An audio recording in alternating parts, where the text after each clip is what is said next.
నిజ నిర్ధారణకు అంతిమ నిర్ణయం డిఎన్ఏ టెస్ట్.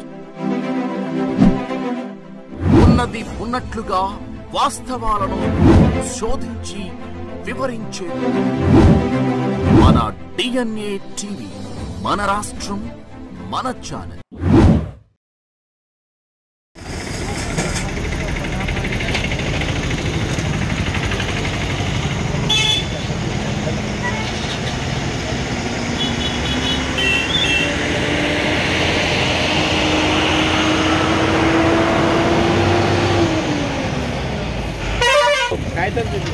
ఆల్రెడీ మాకు జడ్జిమెంట్ ఉందండి జిల్లా కోర్టు నుంచి.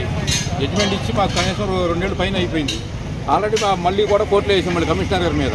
మొన్న వాయిదాకి అటెండ్ అయ్యారు కమిషనర్ గారు, లాయర్ గారు. మళ్ళీ 19 తారీఖు వాయిదా ఉంది.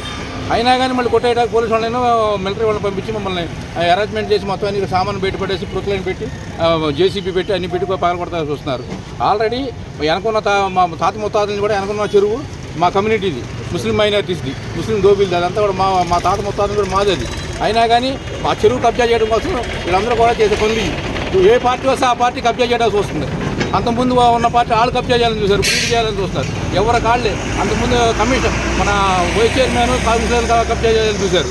అప్పుడే ఇప్పుడు కూడా కబ్జా చేయాలని చూసారు. వెనక చెరువు కబ్జా చేయడం కోసం ఇదంతా ప్లాన్. ఇప్పుడు ఇదంతా ఎప్పుడు ఆ పక్కన రోడ్డుకి అటు పక్క ఉన్నాయన్నీ కూడా అది కూడా పూర్వం పోకే, మొత్తం ఆ పొడుగు పూర్వం పోకే. మరి అవన్నీ బిల్డింగ్లు కట్టేస్తున్నారు. మరి ఆ బిల్డింగ్లు కట్టి ఆటను పడేయకుండా ఇటు పడేటువంటి అంటే పేదవాళ్ళ మీద కమిషనర్ గారు బలం చూపిస్తున్నాడు, ఉన్న వాళ్ళ మీద చూపించాలి. అవన్నీ కూడా మళ్ళీ ఆ బిల్డింగ్లన్నీ కూడా పూర్వం స్థలాల్లో కట్టారు. మరి అవన్నీ పడేయాలి కదా. జిల్లా పరిషత్ సెంటర్లో మరి అటు చెరువు పక్కన అటు పక్క ఉన్నాయి. అవన్నీ కూడా జనసేన పార్టీ వాళ్ళు అంట, వాళ్ళు పాకలు పడేయారంట, పాకలు పడేయారంట. ఇవన్నీ తెలుగుదేశం వాళ్ళంటే ఈ పడేయారంట. కాంగ్రెస్ వాళ్ళే వైఎస్ఆర్ వాళ్ళే పడేస్తారంట. ఇక్కడ అన్నీ కూడా నాశనం చేయడానికి వీళ్ళు సిద్ధమైపోయారు.